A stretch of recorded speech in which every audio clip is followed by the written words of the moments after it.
ನಮಸ್ಕಾರ ವೀಕ್ಷಕರೇ, ನನ್ನ ಚಾನಲ್ಗೆ ಸ್ವಾಗತ. ಇವತ್ತು ನಾನು ರೇಷನ್ ಅಕ್ಕಿನ ಉಪಯೋಗಿಸ್ಕೊಂಡು ರೆಸ್ಟೋರೆಂಟ್ ಸ್ಟೈಲಲ್ಲಿ 3 ತರಹದ ದೋಸೆಗಳನ್ನ ಒಂದೇ ಹಿಟ್ಟಲ್ಲಿ ಯಾವ ರೀತಿ ಮಾಡೋದು ಅಂತ ಹೇಳ್ಕೊಡ್ತಾ ಇದ್ದೀನಿ. ತುಂಬ ನೀಟಾಗಿ ಮತ್ತು ಸಿಂಪಲಾಗಿ ಹೇಳ್ಕೊಡ್ತೀನಿ. 3 ತರಹ ದೋಸೆನ ಮಾಡ್ಬೋದು ನೀವು. ಒಂದೇ ಥರ ಹಿಟ್ಟು ನಾವು ಮಿಕ್ಸ್ ಮಾಡ್ಕೊಳೋದು. ಸೊ ಅದು ಯಾವ ರೀತಿ ಅನ್ನೋದನ್ನು ಹೇಳ್ಕೊಡ್ತಾ ಇದ್ದೀನಿ. ಮತ್ತು ರೆಸ್ಟೋರೆಂಟ್ ಸ್ಟೈಲಲ್ಲಿ ಯಾವ ರೀತಿ ಮಾಡ್ತಾರೋ ಪಕ್ಕ ಅದೇ ಸ್ಟೈಲಲ್ಲೇ ಹೇಳ್ಕೊಡ್ತೀನಿ. ಅವ್ರು ಯಾವ ರೀತಿ ಮಾಡ್ತಾರೋ ಸೊ ನೋಡ್ಕೊಳ್ಳಿ.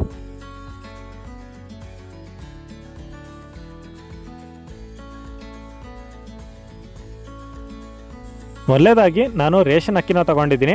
2 ಕಪ್ಪು ರೇಷನ್ ಅಕ್ಕಿನ ಬಳಸ್ತಾ ಇದ್ದೀನಿ. ಈ 2 ಕಪ್ಪು ಅಕ್ಕಿಗೆ ಮಾತ್ರ ನಾನು ಎಷ್ಟೆಷ್ಟು ಅಳತಿನಲ್ಲಿ ತಗೋಬೇಕು ಅಂತ ಹೇಳ್ತೀನಿ ನಿಮಗೆ. ಸೊ ಅದನ್ನು ಕೂಡ ನೀಟಾಗಿ ನೋಡ್ಕೊಳ್ಳಿ. ಈಗ 1 ಕಪ್ಪು ಉದ್ದಿನಬೇಳೆನ ಹಾಕ್ತಾ ಇದ್ದೀನಿ. ಉದ್ದಿನಬೇಳೆ ಹಾಕಿದಷ್ಟು ರುಚಿ ಬರುತ್ತೆ ಇದು. ಸೊ ಅದಕ್ಕೋಸ್ಕರ ಉದ್ದಿನಬೇಳೆನ ಸ್ವಲ್ಪ ಜಾಸ್ತಿನೇ ಹಾಕ್ಕೊಳ್ಳಿ, ನಡೆಯುತ್ತೆ. ಮತ್ತು ಇದಕ್ಕೆ 2 ಚಮಚದಷ್ಟು ನಾನು ಕಡಲೆಬೇಳೆನ ಉಪಯೋಗಿಸ್ತಾ ಇದ್ದೀನಿ. ನೆಕ್ಸ್ಟು 2 ಚಮಚದಷ್ಟು ನಾನು ಅವಲಕ್ಕಿನ ಹಾಕೋತಾ ಇದ್ದೀನಿ. ಮತ್ತು ಇದಕ್ಕೆ 1 ಚಮಚದಷ್ಟು ಮೆಂತ್ಯ ಕಾಳನ್ನು ಹಾಕೋತಾ ಇದ್ದೀನಿ. ಇವಿಷ್ಟು ಪರ್ಫೆಕ್ಟಾಗಿ ಮ್ಯಾಚ್ ಆಗೋ ಅಂಥ ಇಂಗ್ರೀಡಿಯೆಂಟ್ಸ್ ಇವೆಲ್ಲ. ಈಗ ನೀವು ಚೆನ್ನಾಗಿ ತೊಳ್ಕೊಬೇಕಾಗುತ್ತೆ 3 ರಿಂದ 4 ಸಲ. ಇದು ಮೊದಲೇ ರೇಷನ್ ಅಕ್ಕಿ ಆಗಿರೋದ್ರಿಂದ ಇದಕ್ಕೆ ಚೆನ್ನಾಗಿ ಪೌಡ್ರ್ ಹಾಕಿ ಮೇಕಪ್ ಮಾಡಿರ್ತಾರೆ. ಸೊ ಆ ಮೇಕಪ್ ಎಲ್ಲ ಅಳಿಸ್ಬೇಕಲ್ವ, ಅದಕ್ಕೆ ಚೆನ್ನಾಗಿ 3-4 ಸಲ ಅಂತೂ ನೀವು ತೊಳಿಲೇಬೇಕಾಗುತ್ತೆ. ಇದರ ನ್ಯಾಚುರಲ್ ಬ್ಯೂಟಿ ಬರೋವರೆಗೂ ಚೆನ್ನಾಗಿ ಒಂದು ಸಲ ತೊಳ್ಕೊಳ್ಳಿ. ಇದನ್ನು 3 ರಿಂದ 4 ಸಲ ತೊಳೆದ್ಮೇಲೆ ಈ ರೀತಿಯಾಗಿ ಚೆನ್ನಾಗಿ ಬಂದಿದೆ. ಇವಾಗ ಚೆನ್ನಾಗಿ ತೊಳ್ಕೊಂಡಿದ್ದೀನಿ ಕೂಡ. ಸೊ ಇವಾಗ ನೀವು ಏನಿಲ್ಲ ಅಂದರೂ ಮಿನಿಮಮ್ಮು 4 ರಿಂದ 5 ಅವರ್ ಇದನ್ನು ನೆನೆ ಇಡಬೇಕಾಗುತ್ತೆ. ಸೊ ನಾನು ಒಂದಿನ ಮುಂಚೆನೇ ಮಾಡ್ಕೋಬೇಕು ನಾವು ದೋಸೆ ಮಾಡಬೇಕಾದ್ರೆ. 5 ಅವರ್ ಅಕ್ಕಿನ ನೆನೆ ಇಟ್ಮೇಲೆ ಈ ರೀತಿ ಸಾಫ್ಟಾಗಿ ಆಗಿರುತ್ತೆ ಇವಾಗ. ಸೊ ಇದನ್ನು ನಾವು ರುಬ್ಕೋಬೇಕಾಗುತ್ತೆ. ಫಸ್ಟು ಒಂದು ಜಾರಿಗೆ ಸ್ವಲ್ಪನೇ ಅಕ್ಕಿ ಹಾಕ್ಕೊಂಡು ನಾವು ಈಗ ಚೆನ್ನಾಗಿ ರುಬ್ಕೋಬೇಕಾಗುತ್ತೆ. ಇದನ್ನು ಫುಲ್ಲು ಸಣ್ಣಕ್ಕೆ ರುಬ್ಕೋಬೇಕು. ನೀರನ್ನು ಕೂಡ ಜಾಸ್ತಿ ಹಾಕ್ಬಾರ್ದು, ನೀರು ಸ್ವಲ್ಪ ಕಮ್ಮಿನೇ ಇರಬೇಕು. ಈ ರೀತಿ ಸ್ವಲ್ಪ ಗಟ್ಟಿನೂ ಇರಬೇಕು, ಅದು ನೀರು ಹಾಕಿರಬಾರ್ದು ಜಾಸ್ತಿ. ಈ ರೀತಿಯಾಗಿ ಗಟ್ಟಿಗೆ ಮತ್ತು ಫುಲ್ಲು ಸಣ್ಣಕ್ಕೆ ರುಬ್ಕೊಂಡಿರ್ಬೇಕು ನೀವು. ಈಗ ರುಬ್ಕೊಂಡಿರೋದನ್ನೆಲ್ಲ ನೀವು ಒಂದು ಸಪ್ರೇಟ್ ಪಾತ್ರೆಗೆ ಹಾಕಬೇಕಾಗುತ್ತೆ. ಈಗ ನಾನು ಹಾಕ್ಬೇಕಾದ್ರೆ ನೀವು ನೋಡ್ತಾ ಇರ್ಬೋದು, ಒಂದು ಗಟ್ಟಿಯಾಗಿ ಜೆಲ್ ರೀತಿನಲ್ಲಿ ಹೋಗ್ತಾ ಇದೆ. ಈ ರೀತಿಯಾಗಿ ಇರಬೇಕದು. ಸೊ ಈ ರೀತಿಯಾಗಿ ನೀರನ್ನ ಸ್ವಲ್ಪ ಕಮ್ಮಿನೇ ಹಾಕೊಂಡು ಚೆನ್ನಾಗಿ ರುಬ್ಕೊಳ್ಳಿ. ಈಗ 4 ರಿಂದ 5 ಭಾಗ ಆಗಿ ಅದನ್ನು ರುಬ್ಬಿದ್ದೀನಿ. ಈಗ 2 ಲೋಟ ಅಕ್ಕಿನ. ಈಗ ರುಬ್ಬಿದ ತಕ್ಷಣವೇ ನಮ್ಮ ಕೆಲಸ ಮುಗಿಯೋದಿಲ್ಲ, ಇನ್ನೂ ಕೂಡ ಕೆಲಸ ಇದೆ. ಈಗ ರುಬ್ಬಿರ್ತೀವಲ್ವ, ಈಗ ರುಬ್ಬಿರೋದಕ್ಕೆ ಕೆಲವು ಇಂಗ್ರೀಡಿಯೆಂಟ್ಸ್ನ ನಾವು ಮಿಕ್ಸ್ ಮಾಡಬೇಕಾಗುತ್ತೆ. ಸೊ ಏನಕ್ಕೆ ಅಂತಲೂ ಕೂಡ ಹೇಳ್ತೀನಿ ನೋಡಿ. ಮೊದಲೇದಾಗಿ ನಾನು ಅಕ್ಕಿ ಹಿಟ್ಟು 1 ಕಪ್ನಷ್ಟು, ನಾನು 2 ಕಪ್ ಅಕ್ಕಿ ಹಾಕಿದ್ನಲ್ಲ ಅದಕ್ಕೆ 1 ಕಪ್ಪಷ್ಟು ಅಕ್ಕಿ ಹಿಟ್ಟನ್ನು ಮಿಕ್ಸ್ ಮಾಡ್ತಾ ಇದ್ದೀನಿ.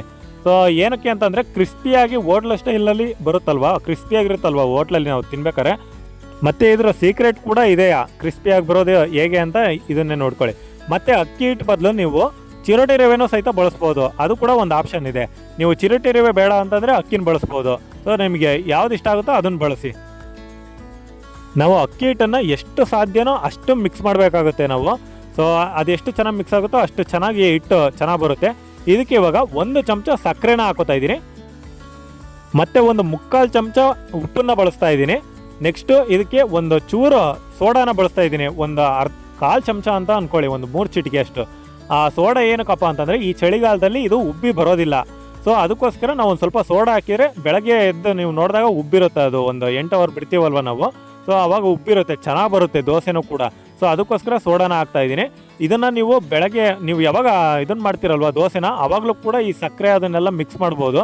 ಬಟ್ ಏನು ಅಂದರೆ ಮುಂಚೆನೇ ಮಾಡಿಟ್ರೆ ಚೆನ್ನಾಗಿ ಕರಗಿರುತ್ತೆ ಅದರಲ್ಲಿ ಅನ್ನೋ ಕಾರಣಕ್ಕೆ ನಾನು ಇವಾಗಲೇ ಮಿಕ್ಸ್ ಮಾಡ್ತಾ ಇದ್ದೀನಿ. ಸೊ ಇವಾಗೆಲ್ಲ ಚೆನ್ನಾಗಿ ನೀವು ಮಿಕ್ಸ್ ಮಾಡಿ ಇನ್ಮೇಲೆ ಇದನ್ನು 8 ಅವರ್ ಬಿಡಬೇಕಾಗುತ್ತೆ ನೀವು. ಅಕ್ಕಿ ಹಿಟ್ಟು ಮಿಕ್ಸ್ ಮಾಡಿದ ನಂತರ ಇದು ಸ್ವಲ್ಪ ಗಟ್ಟಿಯಾಗೋ ಚಾನ್ಸಸ್ ಇರುತ್ತೆ. ಸೊ ಏನಾರು ಹಂಗೆ ಗಟ್ಟಿ ಆಯಿತು ಅಂತಂದರೆ ಸ್ವಲ್ಪ ನೀರನ್ನು ಹಾಕ್ಕೊಳ್ಳಿ, ನಡೆಯುತ್ತೆ. ಈಗ ಮಸಾಲೆ ದೋಸೆಗೆ ಮಸಾಲೆ ಮತ್ತು ಓಪನ್ ದೋಸೆಗೆ ಕಡಲೆ ಪುಡಿ ಅದು ಯಾವ ರೀತಿ ಮಾಡೋದು ಅಂತ ಹೇಳ್ಕೊಡ್ತೀನಿ, ನೋಡ್ಕೊಳ್ಳಿ. ಅವೆರಡೂ ಕೂಡ ಫಸ್ಟು ರೆಡಿ ಮಾಡಿಕೊಂಡು ಆಮೇಲೆ ನಿಮಗೆ ದೋಸೆ ಹಾಕಿದಾಗ ಯಾವ ರೀತಿ ಹಾಕೋದು ಅಂತ ನಾನು ನಿಮಗೆ ತೋರಿಸ್ತೀನಿ ನೋಡಿ. ಮೊದಲೇದಾಗಿ ಕಡಲೆ ಪುಡಿ ಹೇಗೆ ಮಾಡ್ತಾರೆ ಅನ್ನೋದನ್ನು ನೋಡ್ಕೊಳ್ಳೋಣ. ನಾನು ಅದಕ್ಕೆ 3 ಸ್ಪೂನ್ನಷ್ಟು ಕೊತ್ತಂಬರಿ ಕಾಳನ್ನು ಹಾಕೋತಾ ಇದ್ದೀನಿ. ಈಗ ಎಲ್ಲನೂ ಕೂಡ ನಾವು ಚೆನ್ನಾಗಿ ಹುರ್ಕೋಬೇಕಾಗುತ್ತೆ ಕಾಳುಗಳನ್ನೆಲ್ಲ ಫಸ್ಟ್ನೇದಾಗಿ. ಸೊ ಅದಕ್ಕೋಸ್ಕರ ಇವಾಗ ಕೊತ್ತಂಬರಿ ಕಾಳನ್ನೆಲ್ಲ ಚೆನ್ನಾಗಿ ಹುರ್ಕೋತಾ ಇದ್ದೀನಿ. ಮತ್ತು ನಾನೆಲ್ಲ ಕಡಿಮೆ ಪ್ರಮಾಣದಲ್ಲೇ ಮಾಡ್ತಾಯಿದ್ದೀನಿ, ಯಾಕಂದರೆ ಈ ಕಡೆ ಮಸಾಲೆ ದೋಸೆಗೂ ಮಸಾಲೆನೂ ಕೂಡ ರೆಡಿ ಮಾಡ್ತೀನಲ್ವ. ಸೊ ಅದಕ್ಕೋಸ್ಕರ ಅವೆರಡೂ ಕೂಡ ಸ್ವಲ್ಪನೇ ಮಾಡ್ಕೊತಾ ಇದ್ದೀನಿ, ಎಲ್ಲ ದೋಸೆಗೂ ಆಗೋ ಹಂಗೆ. ನೀವು ಯಾವ್ದಾರ ಒಂದು ಸಿಂಗಲ್ ದೋಸೆ ಮಾಡ್ತಾಯಿದ್ದೀರಾ, ಒಂದೇ ಕಡಲೆಪುಡಿ ದೋಸೆ ಅಷ್ಟೇ, ಓಪನ್ ದೋಸೆ ಅಷ್ಟೇ ಮಾಡ್ತಾಯಿದ್ದೀರಾ, ಇಲ್ಲ ಬರೀ ಮಸಾಲೆ ದೋಸೆ ಅಷ್ಟೇ ಮಾಡ್ತಿದ್ದೀರಾ ಅಂತಂದರೆ ಸೊ ನಾನು ಹೇಳಿದ್ಕಿಂತ ಒಂದು ಸ್ವಲ್ಪ ಪ್ರಮಾಣ ಜಾಸ್ತಿನೇ ಹಾಕ್ಕೊಳ್ಳಿ, ನಡೆಯುತ್ತೆ. ಸೊ ಈಗ ನಾನು ಸ್ವಲ್ಪನೇ ಮಾಡ್ತಾ ಇರೋದು. ಸೊ ಹಾಗಾಗಿ 3 ಸ್ಪೂನಷ್ಟು ಕೊತ್ತಂಬರಿ ಕಾಳನ್ನು ಇವಾಗ ಚೆನ್ನಾಗಿ ಹುರ್ಕೊಂಡಿದ್ದೀನಿ. ನೆಕ್ಸ್ಟು ಇದಕ್ಕೆ ಈಗ ಶೇಂಗಾನ ಹಾಕೋತಾ ಇದ್ದೀನಿ. ಅದನ್ನು ಕೂಡ ಒಂದು 2 ಸ್ಪೂನಷ್ಟು ಹಾಕ್ಕೊಂಡಿದ್ದೀನಿ ಶೇಂಗಾನ. ಸೊ ಅದನ್ನು ಕೂಡ ಇವಾಗ ನೀಟಾಗಿ ಹುರ್ಕೊಂಡು ಅದನ್ನು ಕೂಡ ಹಾಕೋಣ.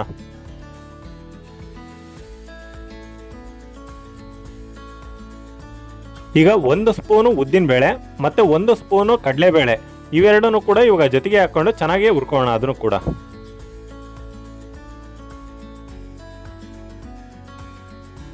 ಈಗ ಕಾಳುಗಳನ್ನೆಲ್ಲ ಹುರ್ಕೊಂಡಾದ್ಮೇಲೆ ಇದಕ್ಕೆ ಒಂದು 7 ಒಣಮೆಣಸಿಕಾಯಿನ ಹಾಕೋತಾ ಇದ್ದೀನಿ. ನಿಮಗೆ ಸ್ವಲ್ಪ ಖಾರ ಜಾಸ್ತಿ ಬೇಕು ಅಂತಂದರೆ ಇನ್ನೂ 1-2 ಬೇಕಾದ್ರೆ ಎಕ್ಸ್ಟ್ರಾ ಹಾಕ್ಕೊಳ್ಳಿ. ಸ್ವಲ್ಪ ಖಾರ ಕಮ್ಮಿ ಇರಲಿ ಅಂತಂದರೆ ಸ್ವಲ್ಪ ಕಮ್ಮಿನೇ ಹಾಕ್ಕೊಳ್ಳಿ. ನಾನಿವಾಗ ಒಂದು 7 ಮೆಣಸಿಕಾಯಿನ ಹುರ್ಕೋತಾ ಇದ್ದೀನಿ ಚೆನ್ನಾಗಿ. ಅದನ್ನು ಚೆನ್ನಾಗಿ ಬೇಯಿಸ್ಬೇಕು. ಯಾಕಂದರೆ ರುಬ್ಬೇಕಾದ್ರೆ ಚೆನ್ನಾಗಿ ಪುಡಿ ಆಗಬೇಕು ಅಂತಂದರೆ ಫಸ್ಟ್ ನಾವು ಇಲ್ಲಿ ಹುರ್ಕೊಂಡಿರ್ತೀವಲ್ವ, ಅದೇ ಮೇನ್ ಕಾರಣ, ಚೆನ್ನಾಗಿ ಪುಡಿ ಹೋಗುತ್ತೆ. ಸೊ ಅದಕ್ಕೋಸ್ಕರ ನೀವು ಒಂದು ಸ್ವಲ್ಪ ಚೆನ್ನಾಗಿ ಅದನ್ನು ಬೇಯಿಸ್ಕೊಳ್ಳಿ. ಇವಾಗ ಮೆಣಸಿಕಾಯಿ ಎಲ್ಲ ಚೆನ್ನಾಗಿ ಹುರ್ಕೊಂಡಾದ್ಮೇಲೆ ಈಗ ಒಂದು ಸ್ವಲ್ಪ ಮಸಾಲೆ ಹಾಕ್ಬೇಕಲ್ವಾ, ಅದು ಫ್ಲೇವರ್ ಬರಲಿಕ್ಕೋಸ್ಕರ. ಸೊ ಹಂಗಾಗಿ ಒಂದು 2 ಇಂಚಷ್ಟು ಚಕ್ಕೆ, ಒಂದು 4 ಲವಂಗ ಮತ್ತು ಇವು ಏಲಕ್ಕಿ ಕಾಳುಗಳನ್ನ ಹಾಕ್ಕೊಂಡಿದ್ದೀನಿ. 2 ಏಲಕ್ಕಿ ಹಾಕಿಂದ್ರೂ ನಡೆಯುತ್ತೆ. ಮತ್ತು ಇದಕ್ಕೆ ಒಂದು 4 ಕಾಳು ಮೆಣಸನ್ನ ಹಾಕೋತಾ ಇದ್ದೀನಿ.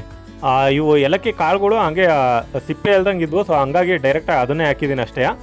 ಏಲಕ್ಕಿ ಹಾಕಂಗಿದ್ರೆ ಒಂದು 2 ಹಾಕ್ಕೊಳ್ಳಿ. ಇವಾಗ ಈ ಮಸಾಲೆನೂ ಕೂಡ ಒಂದು ಸ್ವಲ್ಪ ಚೆನ್ನಾಗಿ ಹುರ್ಕೊಂಡು ಅದನ್ನು ಕೂಡ ಇವಾಗ ಹಾಕ್ಕೊಳ್ಳಿ. ಇವಾಗ ತವಾದ ಕೆಲಸ ಮುಗೀತು, ಎಲ್ಲನೂ ಕೂಡ ಇವಾಗ ಮಸಾಲೆ ಪದಾರ್ಥನೂ ಹಾಕ್ಕೊಂಡಿದ್ದೀನಿ ನಾನು.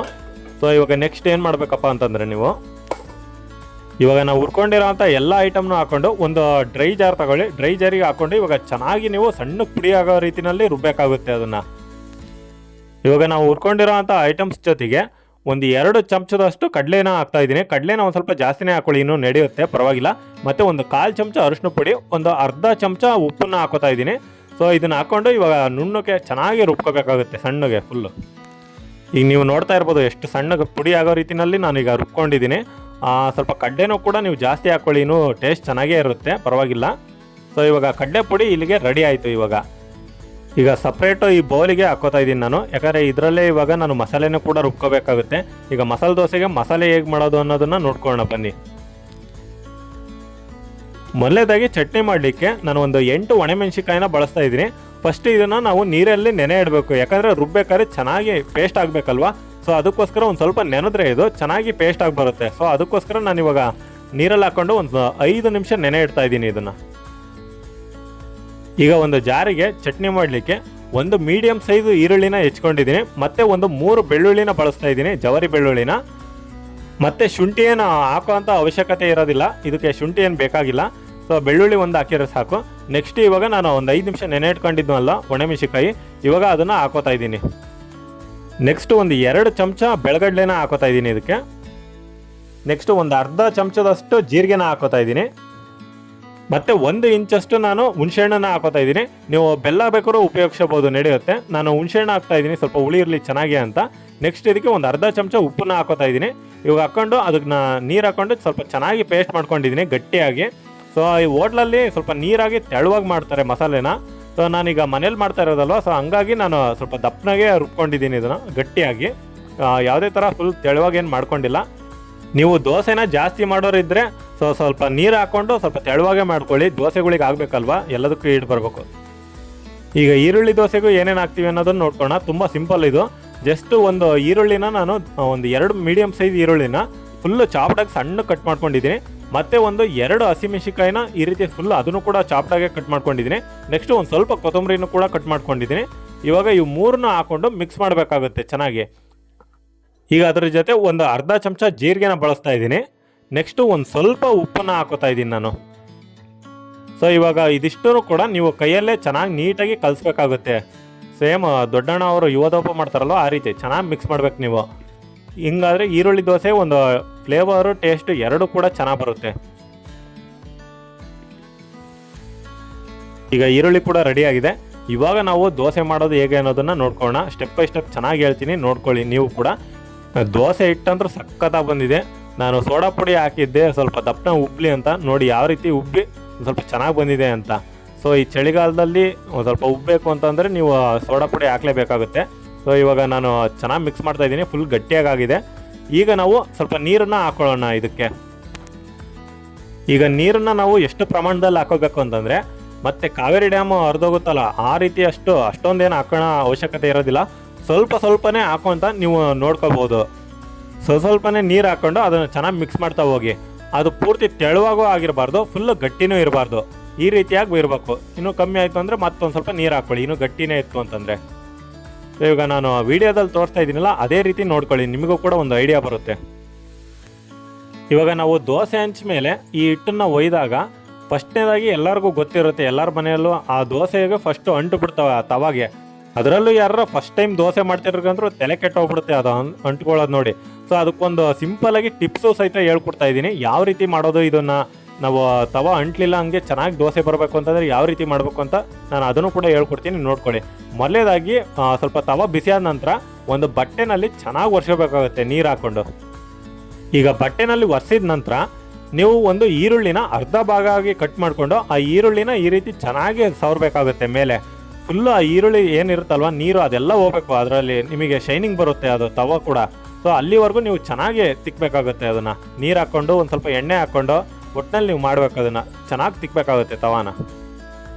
ಇಷ್ಟೆಲ್ಲ ರೆಡಿ ಆದಮೇಲೆ ಇವಾಗ ನೀವು ದೋಸೆ ಒಯ್ಯೋದನ್ನ ಸ್ಟಾರ್ಟ್ ಮಾಡಬೇಕು. ಆವಾಗ ಮತ್ತೊಂದು ಸಲ ನೀರು ಹೊಡ್ಕೊಂಡು ಇವಾಗ ಚೆನ್ನಾಗಿ ಈರುಳ್ಳಿನಲ್ಲಿ ಮತ್ತೊಂದು ಸಲ ತಿಕ್ಕಿ ಅದನ್ನು ಇವಾಗ ನೀವು ದೋಸೆ ಒಯ್ಯಬೇಕಾಗುತ್ತೆ. ಈಗ ಒಂದೇ ಒಂದು ಚಮಚ ಹಿಟ್ಟನ್ನು ಹಾಕ್ಕೊಂಡು ಇವಾಗ ಚೆನ್ನಾಗಿ ಅದನ್ನು ರೋಲ್ ಮಾಡಬೇಕಾಗುತ್ತೆ. ಸೊ ಇನ್ನೊಂದು ಟಿಪ್ಸ್ ಏನಪ್ಪ ಅಂತಂದರೆ, ರೋಲ್ ಮಾಡ್ತೀವಲ್ವ ಎಡ್ಜಸ್ ಫುಲ್ ಕಾರ್ನರಲ್ಲಿ ನೀವು ಸ್ವಲ್ಪ ದಪ್ಪವಾಗಿ ಬಿಟ್ಟಿರಬೇಕು ಹಿಟ್ಟನ್ನ, ಇಲ್ಲ ಅಂತಂದರೆ ಕಾರ್ನರಲ್ಲಿ ಅಂಟ್ಕೊಂಡ್ಬಿಡುತ್ತೆ ಅದು ತವಾಗೆ. ಸೊ ತುದಿಗೆ ದಪ್ಪ ಇರಬೇಕು, ಮಿಡ್ಲಲ್ಲಿ ಒಂದು ಸ್ವಲ್ಪ ಕಮ್ಮಿ ಇದ್ರೂ ನಡೆಯುತ್ತೆ ದೋಸೆ. ಈಗ ದೋಸೆ ಹಾಕಿದ ನಂತರ ಅದಕ್ಕೊಂದು ಸ್ವಲ್ಪ ಮೇಲೆ ಎಣ್ಣೆನ ಬಿಟ್ಕೋಬೇಕಾಗುತ್ತೆ. ಈ ರೀತಿ 1 ಸ್ಪೂನ್ ಅಷ್ಟು ಬಿಟ್ಕೊಂಡ್ರೂ ನಡೆಯುತ್ತೆ, ಸಾಕು. ಈಗ ನಾವು ಆ ಚಟ್ನಿನ ಹಾಕೋಬೇಕಾಗುತ್ತೆ. ಆ ಮಸಾಲೆನ ಚಟ್ನಿನ ಹಾಕ್ಕೊಂಡು ಇವಾಗ ಎಲ್ಲ ಕಡೆ ನೀವು ನೀಟಾಗಿ ಆಡ್ಕೋಬೇಕು. ನಾನು 1 ಸ್ಪೂನು ಮಸಾಲೆ ಚಟ್ನಿ ಹಾಕೋತಾ ಇದ್ದೀನಿ. ಸೊ ಹಾಕ್ಕೊಂಡು ಇವಾಗ ನೀಟಾಗಿ ಆಡ್ಕೊಳ್ಳಿ ಅದನ್ನು ಎಲ್ಲ ಕಡೆ. ನಾವು ಮನೆಯಲ್ಲಿ ನಮಗೋಸ್ಕರ ಮಾಡ್ಕೊಂಡು ತಿಂತಾ ಇರೋದ್ರಿಂದ ಇದನ್ನು ಸ್ವಲ್ಪ ದಪ್ಪನಾಗೆ ಮಸಾಲೆ ಹಾಕ್ಕೊಂಡಿದ್ದೀನಿ. ಹೋಟ್ಲಲ್ಲಿ ಇಷ್ಟೊಂದು ಮಸಾಲೆ ಹಾಕ್ಕೊಡೋದಿಲ್ಲ. ಸೊ ಇದು ಹಾಕಿದಷ್ಟು ರುಚಿ ಚೆನ್ನಾಗಿರುತ್ತೆ ದೋಸೆದು. ಸೊ ಹಂಗಾಗಿ ನಾನು ಸ್ವಲ್ಪ ದಪ್ಪನಾಗೆ ಹಾಕ್ಕೊಂಡಿದ್ದೀನಿ. ಮತ್ತು ಈಡು ಬರಬೇಕು ಅಂತಂದರೆ ನೀವು ಸ್ವಲ್ಪ ಕಮ್ಮಿನೇ ಮಸಾಲೆ ಹಾಕ್ಕೊಳ್ಳಿ, ಇಲ್ಲ ನಿಮಗೆ ತಿನ್ನೋಕೆ ರುಚಿಗೆ ಜಾಸ್ತಿನೇ ಇರಬೇಕು ಅಂತಂದರೆ ನೀವು ಸ್ವಲ್ಪ ದಪ್ಪನಾಗೆ ಹಾಕ್ಕೊಳ್ಳಿ, ನಡೆಯುತ್ತೆ ಮಸಾಲೆನ. ಈಗ ಮತ್ತೆ ಆ ಮಸಾಲೆ ಮೇಲೆ ಸ್ವಲ್ಪ ಎಣ್ಣೆನ ಬಿಟ್ಕೊಳ್ತಾ ಇದ್ದೀನಿ, 1 ಸ್ಪೂನ್ನಷ್ಟು. ಸೊ ಎಣ್ಣೆ ಹಾಕಿದಷ್ಟು ಒಂದು ರುಚಿನೂ ಚೆನ್ನಾಗಿ ಬರುತ್ತೆ, ಕೆಳಗೆ ಬಿಟ್ಕೊಳ್ಳೋದು ಕೂಡ ಚೆನ್ನಾಗೇ ಬಿಟ್ಕೊಳ್ಳುತ್ತೆ. ಸೊ ಈ ಎಣ್ಣೆ ಹಾಕಿದ ನಂತರ ಒಂದೇ 1 ನಿಮಿಷ ಬಿಟ್ಟು ಇವಾಗ ನಾವು ಎತ್ತಬೇಕಾಗುತ್ತೆ ಅದನ್ನು. ದೋಸೆನ ಚೆನ್ನಾಗಿ ಬಂದಿರುತ್ತೆ, ಕೆಳಗಡೆ ಕ್ರಿಸ್ಪಿಯಾಗಿ ಚೆನ್ನಾಗಿ ಬಂದಿರುತ್ತೆ ನೋಡಿ ಬೇಕಾರೆ. ಸೊ ನೋಡಿ ಎಷ್ಟು ಈಸಿಯಾಗಿ ಬಿಟ್ಕೊಂಡಿದೆ ಅದು ನಾವು ತೆಗ್ದು ಕೂಡಲೇ. ಇದೇ ರೀತಿಯಾಗಿ ನಾನು ಒಂದು 2 ದೋಸೆಗಳನ್ನ ಮಾಡ್ಕೊಂಡಿದ್ದೀನಿ. ಆದರೆ ಇದರಲ್ಲಿ ಈ ಹೋಟ್ಲಲ್ಲಿ ಹಾಕ್ಕೊಡ್ತಾರಲ್ವ ಮಿಡ್ಲಲ್ಲಿ ಆಲೂಗೆಡ್ಡೆ ಪಲ್ಯನ, ಸೊ ಆ ರೀತಿ ಹಾಕ್ಕೊಂಡು ಇವಾಗ ಮಡಚಿ ಒಂದು ಸಲ ತೋರಿಸ್ತಾ ಇದ್ದೀನಿ ನಿಮಗೆ. ನೋಡಿ ಎಷ್ಟು ನೀಟಾಗಿ ಈ ರೀತಿ ಬಿಟ್ಕೊತಾ ಇದೆ ಇದು. ಸೊ ಈ ಟಿಪ್ಸ್ನ ನೀವು ಫಾಲೋ ಮಾಡಿದರೆ ಇಷ್ಟು ಚೆನ್ನಾಗಿ ಬಿಟ್ಕೊಳ್ಳುತ್ತೆ, ಇಷ್ಟು ಚೆನ್ನಾಗಿ ಬರುತ್ತೆ ಕೂಡ. ಸೊ ಇವಾಗ ಮಸಾಲೆ ದೋಸೆ ಇಲ್ಲಿಗೆ ರೆಡಿ ಆಯಿತು. ಇವಾಗ ನೆಕ್ಸ್ಟ್ ನಾವು ಮಾಡಬೇಕಾಗಿರೋದು ಏನಪ್ಪ ಅಂತಂದರೆ ಕಡಲೆ ಹಿಟ್ಟಿನ ದೋಸೆ, ಅದೇ ಓಪನ್ ದೋಸೆ. ಈ ಓಪನ್ ದೋಸೆ ಮಾಡೋದು ಕೂಡ ತುಂಬ ಈಸಿ. ಹೆಂಗೆ ಅಂತಂದರೆ ನಾವು ದೋಸೆ ಹಿಟ್ಟು ಹಾಕಿದ ಮೇಲೆ ರೋಲ್ ಮಾಡೋ ಅವಶ್ಯಕತೆ ಇರೋದಿಲ್ಲ. ಸೊ ಅದನ್ನು ಹಂಗೆ ಡೈರೆಕ್ಟಾಗಿ ಹಂಗೆ ಬಿಡಬೇಕು, ಅದಕ್ಕೆ ಹಿಂಗೆ ಎಲ್ಲ ಕಡೆ ಫ್ಲಡ್ ಆಗುತ್ತೆ. ಅದೇ ಕೂಡ ನೋಡಿ ಅದಕ್ಕೆ ಎಲ್ಲ ಕಡೆ ಫ್ಲಡ್ ಆಗ್ತಾ ಇದೆ. ಸೊ ಇವಾಗ ಅದನ್ನು ಎಲ್ಲ ಕಡೆ ನೀಟಾಗಿ ಫ್ಲಡ್ ಮಾಡಿಕೊಂಡು ಸ್ವಲ್ಪ ದಪ್ಪನಾಗೆ ಇರಬೇಕು ಅದು ಓಪನ್ ದೋಸೆ ಅಂತಂದರೆ. ಸೊ ಸೇಮ್ ನಾವು ಮಸಾಲೆ ದೋಸೆಗೆ ಯಾವ ರೀತಿ ಮೊದಲು ಎಣ್ಣೆ ಹಾಕಿ ನಂತರ ಕಡಲೆ ಪುಡಿನ ಹಾಕಿ ಮತ್ತೆ ಇನ್ನೊಂದು ಸಲ ಎಣ್ಣೆ ಬಿಟ್ಟು ತೆಗೆದ್ರೆ ಇಲ್ಲಿಗೆ ಓಪನ್ ದೋಸೆ ಕೂಡ ರೆಡಿ ಆಯಿತು ಅಂತಲೇ. ಸೊ ನೋಡಿ ಅದನ್ನು ಕೂಡ ಪೂರ್ತಿ ಒಂದು ಸಲ ವೀಡಿಯೋ ನೋಡ್ಕೊಂಡ್ರೆ ನಿಮಗೂ ಕೂಡ ಐಡಿಯಾ ಬರುತ್ತೆ. ಸೊ ನೋಡ್ತಾ ಇದ್ದೀರಿ ನೀವೀಗ ಅದು ಕೂಡ ಎಷ್ಟು ಚೆನ್ನಾಗಿ ಬಿಡ್ಕೊತಾ ಇದೆ ಅಂತ. ಇದೆಲ್ಲ ಬಿಡ್ಕೊಂಡಾದಮೇಲೆ ಇದ್ರ ಮೇಲೆ ಇವಾಗ ನಾನು ಮತ್ತೆ ಆಲೂಗೆಡ್ಡೆನ ಹಾಕ್ತಾಯಿದ್ದೀನಿ, ಸ್ವಲ್ಪ ಡೆಕೋರೇಷನ್ಗೆ ಇರಲಿ ಅಂತ. ಸೊ ನೋಡಿ ಈ ರೀತಿ ತೆಗೆದ್ರೆ ಮುಗೀತು. ಈಗ ಕಡಲೆಪುಡಿ ದೋಸೆನೂ ಕೂಡ ಓಪನ್ ದೋಸೆ ರೆಡಿ ಆಯಿತು. ಇವಾಗ ನಾವು ಈಗ ಈರುಳ್ಳಿ ದೋಸೆ ಯಾವ ರೀತಿ ಮಾಡೋದು ಅಂತ ಹೇಳ್ಕೊಡ್ತಾ ಇದ್ದೀನಿ. ಅದು ಕೂಡ ಸೇಮು ನೀವು ಹೆಂಗೆ ಇಷ್ಟ ತನಕ ಮಾಡಿದ್ರಲ್ವ ದೋಸೆನ ಅದೇ ರೀತಿಯೇ ಮಾಡೋದು, ಸ್ವಲ್ಪ ಚೇಂಜಸ್ ಇದೆ, ಅದು ಏನು ಅಂತ ಹೇಳ್ತೀನಿ ನೋಡಿ. ಈ ದೋಸೆನೂ ಕೂಡ ನಾವು ಸ್ವಲ್ಪ ದಪ್ಪನೆಗೆ ಒಯ್ತೀವಿ, ಯಾವುದೇ ಥರ ನಾವು ರೋಲ್ ಮಾಡೋದಿಲ್ಲ. ಸೊ ದೋಸೆ ಒಯ್ದಾದ್ಮೇಲೆ ಅದ್ರ ಮೇಲೆ ಇವಾಗ ನಾವೇನು ಈರುಳ್ಳಿದು ರೆಡಿ ಮಾಡಿ ಇಟ್ಕೊಂಡಿರ್ತೀವಲ್ವ ಆ ಚಾಟು, ಅದನ್ನು ಹಾಕ್ಕೊಂಡು ಸ್ವಲ್ಪ ಕೈಯಲ್ಲೇ ಅದುಮಬೇಕಾಗುತ್ತೆ. ನಾವು ಸ್ವಲ್ಪ ಕೈಯಲ್ಲೇ ಅದುಮೋದ್ರಿಂದ ಚೆನ್ನಾಗಿ ದೋಸೆಗೆ ಅಂಟ್ಕೊಳ್ಳುತ್ತೆ. ಅದು ಕೈಯಲ್ಲೇ ಅದುಮಿದ ನಂತರ ಒಂದು ಸ್ವಲ್ಪ ಎಣ್ಣೆನ ಬಿಟ್ಕೊಂಡು ಇದಕ್ಕೆ ಒಂದು 2 ನಿಮಿಷ ಬಿಡಿ ಸಾಕು. ನಾವು ಯಾವ ದೋಸೆನೂ ಕೂಡ ಉಲ್ಟಾ ದಬಾಕಲ್ಲ. ಸೊ ಇದೊಂದು ದೋಸೆ ಮಾತ್ರ ನಾವು ಉಲ್ಟಾ ಹಾಕಬೇಕಾಗುತ್ತೆ, ಯಾಕಂದರೆ ಈರುಳ್ಳಿ ಮೆಣಸಿನ್ಕಾಯಿ ಅವೆಲ್ಲ ತವಾಗೆ ಬೇಯಬೇಕು ಚೆನ್ನಾಗಿ. ಸೊ ಹಂಗಾಗಿ ನಾವು ಉಲ್ಟಾ ದಬಾಕಬೇಕಾಗುತ್ತೆ. ಅದನ್ನು ಹಾಕಿ 1 ನಿಮಿಷ ಬಿಟ್ಟು ಮತ್ತೆ ನೀವು ಫಸ್ಟ್ ಪೊಸಿಷನ್ಗೆ ತಂದರೆ ಸಾಕು.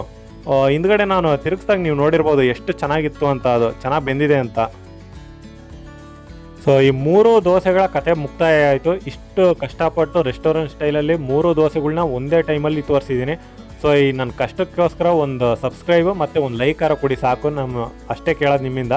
ಸೊ ಈ ವಿಡಿಯೋ ನಿಮಗೆಲ್ಲ ಇಷ್ಟ ಆಗಿರೋ ದಯವಿಟ್ಟು ನನ್ನ ಚಾನಲ್ಗೆ ಸಬ್ಸ್ಕ್ರೈಬ್ ಆಗಿ, ಹಾಗೆ ನನ್ನ ಚಾನಲ್ಗೆ ಒಂದು ಸ್ವಲ್ಪ ಸಪೋರ್ಟು ಕೂಡ ನಿಮ್ಮಿಂದ ಬೇಕು. ಹಾಗೆ ನೋಡಿದ ಎಲ್ಲ ವೀಕ್ಷಕರುಗಳಿಗೂ ನಂದೊಂದು ಧನ್ಯವಾದ ಅಂತ ಹೇಳ್ತೀನಿ. So thanks for watching.